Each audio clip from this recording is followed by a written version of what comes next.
Hello students, आज हम पढ़ेंगे टाइप्स ऑफ अकाउंटेबिलिटी, जवाबदेही के प्रकार। ये आपके यूनिट 1 का टॉपिक है और सब्जेक्ट का नाम है नई तालीम, स्किल बेस्ड एजुकेशन। इस टॉपिक के अंतर्गत हम पढ़ेंगे कि जवाबदेही कितने प्रकार की होती है, रिस्पॉन्सिबिलिटीज़ या अकाउंटेबिलिटी कितने प्रकार की होती है। पिछले वीडियो में हम अकाउंटेबिलिटी समझे थे और टीचर्स अकाउंटेबिलिटी क्या होती है और टीचर्स किन किन चीज़ों के लिए अकाउंटेबल होते हैं और जिन चीज़ों के साथ अकाउंटेबल होते हैं उनके साथ क्या क्या कैरेक्टरिस्टिक्स दिखाते हैं। इस वीडियो में हम देखेंगे टीचर अकाउंटेबिलिटी के अलावा और भी कुछ प्रकार की अकाउंटेबिलिटीज़ हैं, जवाबदेही हैं और भी जवाबदेही के प्रकार हैं जिसके बारे में हम इस वीडियो में समझेंगे। हर टाइप की जो अकाउंटेबिलिटी है या जवाबदेही है उसके कार्य करने की एक अपनी शैली होती है। उस कार्य करने की शैली के आधार पर हम अकाउंटेबिलिटी को 5 प्रकार में विभाजित करते हैं। पहला है ऑपरेशनल अकाउंटेबिलिटी या संगठनात्मक जवाबदेही। फिर है पॉलिटिकल अकाउंटेबिलिटी या राजनीतिक जवाबदेही। फिर है कानूनी जवाबदेही या लीगल अकाउंटेबिलिटी। फिर है व्यावसायिक जवाबदेही या प्रोफेशनल अकाउंटेबिलिटी। और लास्टली मॉरल या नैतिक जवाबदेही, ठीक है, या एथिकल या मॉरल अकाउंटेबिलिटी। वैसे तो ये बहुत सिंपल सा टॉपिक है, आप इसके नाम से ही समझ जाएंगे कि ये किस एस्पेक्ट पर काम करेगा या किस एस्पेक्ट पर प्रकाश डालेगा। हम एक एक करके इसको थोड़ा छोटे से उसमें समझते हैं, इजी शब्दों में, सरल शब्दों में समझते हैं। पहला है ऑर्गेनाइजेशनल अकाउंटेबिलिटी या संगठनात्मक जवाबदेही।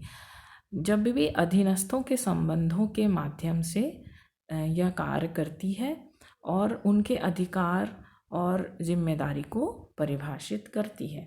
Organisational accountability works through the superior और subordinate relationships that define actors authority and responsibility.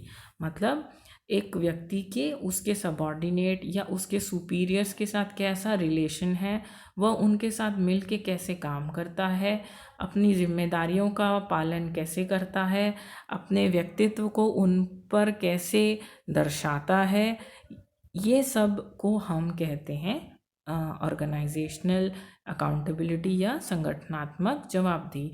और यह एक संगठन या एक ऑर्गेनाइजेशन, एक इंस्टीट्यूशन, एक ऑफिस में हमको देखने को मिलती है, जहाँ पे जो सुपीरियर है, जो बॉस है, वो अपने सबऑर्डिनेट्स या अपने सुपीरियर्स के साथ कैसे रिलेशंस हैं उसके, वो अपने व्यक्तित्व को कैसे डिफाइन करता है, अपने अथॉरिटी को, अपने अधिकार को कैसे परिभाषित करता है, अपनी जिम्मेदारियों को कैसे परिभाषित करता है, वो हम ऑर्गेनाइजेशनल अकाउंटेबिलिटी के अंदर पढ़ते हैं। Next is political accountability. It relies on democratic institutions and processes to hold actors to account. यानी यह राजनीतिक जवाबदेही जो है वो लोकतांत्रिक संस्थानों और कार्यकर्ताओं को साथ में रखने की प्रक्रियाओं पर निर्भर करता है ना। जब आप पॉलिटिकल अकाउंटेबिलिटी, मतलब आपकी अगर कोई पॉलिटिकल पार्टी है तो आपके जितने भी कार्यकर्ता हैं वो कैसे आपके साथ काम कर रहे हैं, किन प्रक्रियाओं का पालन करते हुए आप पर निर्भर करते हैं, वो सब आपके डिसीजंस के साथ वो चलते हैं। तो ये आपके साथ कितनी दूर तक कोई चल पा रहा है, ये उस पर डिपेंड करता है कि आप कितने अकाउंटेबल हैं, आप कितनी जवाबदारी लेते हैं। तो पॉलिटिकल जवाबदेही क्या होगी, जब आपके जो कार्यकर्ता हैं वो आपको कितना साथ देते हैं, आपके डिसीजंस के साथ कितना सपोर्टिव रहते हैं, वो सब आएगा पॉलिटिकल अकाउंटेबिलिटी के अंदर। नेक्स्ट इज लीगल अकाउंटेबिलिटी या कानूनी जवाबदेही। Legal accountability works through the courts and other judicial institutions to protect rights and redress wrongs. कानूनी जवाबदेही न्यायालयों और अन्य न्यायिक संस्थाओं के माध्यम से अधिकारों की रक्षा और त्रुटियों को दूर करने के लिए काम करती है। मतलब लीगल अकाउंटेबिलिटी क्या होगी, आपको आपके साथ अगर कुछ बुरा हो रहा है, कुछ गलत हो रहा है, तो उसके अगेंस्ट आपके साथ रहे, आपको न्याय दिलाए, आपके अधिकारों की रक्षा करे, और आपकी अगर आपने कोई गलती की है तो उसको दूर करने में भी आपकी मदद करे। This is legal accountability. इसके अंदर सारे लॉज आ जाते हैं, सारे नियम आ जाते हैं जो कि हमारे प्रोटेक्शन के लिए, हमारे अधिकारों को संरक्षित करने के लिए बनाए गए हैं। नेक्स्ट इज व्यावसायिक जवाबदेही या professional accountability. Professional accountability is promulgated through code of conduct और practice and system of regulation designed and operated by peers.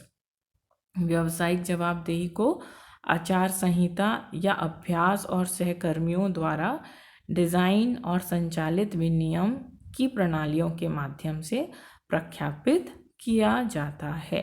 यानी आप कितनी ज़्यादा अपने आचार को, अपने चरित्र को, अपने कार्यशैली को प्रदर्शित करते हैं एक व्यवस्थित ढंग से, आपके जो सहपाठी हैं वो आपके इस एटीट्यूड को, इस बिहेवियर को कितना अप्रिशिएट करते हैं, वह सब आपके व्यावसायिक जवाबदेही के अंतर्गत दिखाई देती है।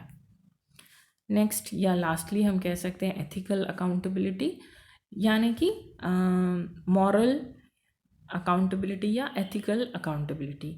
It relies on the internalised values. आप कितने रिस्पॉन्सिबल हैं, आप टीम वर्क कैसा करते हैं, आप में कितने अच्छे वैल्यूज़ हैं, आप कितने ट्रस्टवर्दी हैं, आप अपने उद्देश्य तक कितने आसानी से पहुंचते हैं, आप अपने कस्टमर्स का या आपके सहकर्मियों का कितना ध्यान रखते हैं, आप कितनी नई चीज़ों को अपनाने के लिए हमेशा तत्पर रहते हैं, है ना। ये सब जो चीज़ें हैं वो मॉरल वैल्यूज़ या एथिकल वैल्यूज़ पर निर्भर करता है। इन सब चीज़ों पर काम करने के लिए आप में कितने नैतिक गुण हैं, आपके नैतिक गुण इन सब चीज़ों को दिलाने में रिस्पॉन्सिबल माने जाते हैं। और इन सब गुणों को अगर आप सही से उनके साथ न्याय करते हैं तो यू आर एथिकली अकाउंटेबल। आप में एथिकल अकाउंटेबिलिटी देखी जा सकती है, आप में नैतिक जवाबदेही देखी जा सकती है। तो यहाँ पे हम क्वेश्चन देख सकते हैं, एक्सप्लेन टाइप्स ऑफ अकाउंटेबिलिटी, जवाबदेही के प्रकारों को समझाइए। ठीक है, तो यहाँ पे हमने देखा कि अकाउंटेबिलिटी मेजर 5 टाइप्स की हैं, 5 प्रकार की हैं। Organisational, political, legal, professional and moral. संगठनात्मक जवाबदेही, राजनीतिक जवाबदेही, कानूनी जवाबदेही, व्यावसायिक जवाबदेही और नैतिक जवाबदेही। और इन सब में एबिलिटीज यानी कि आपके डिसीजन पावर के बारे में समझते हैं। आपके जो सहपाठी हैं या सहकर्मी हैं उनके साथ आपके रिलेशंस, उनके साथ आप कितना जस्टिफिकेशन करते हैं अपने बिहेवियर के थ्रू, that is known as accountability या जवाबदेही। That's all, thank you.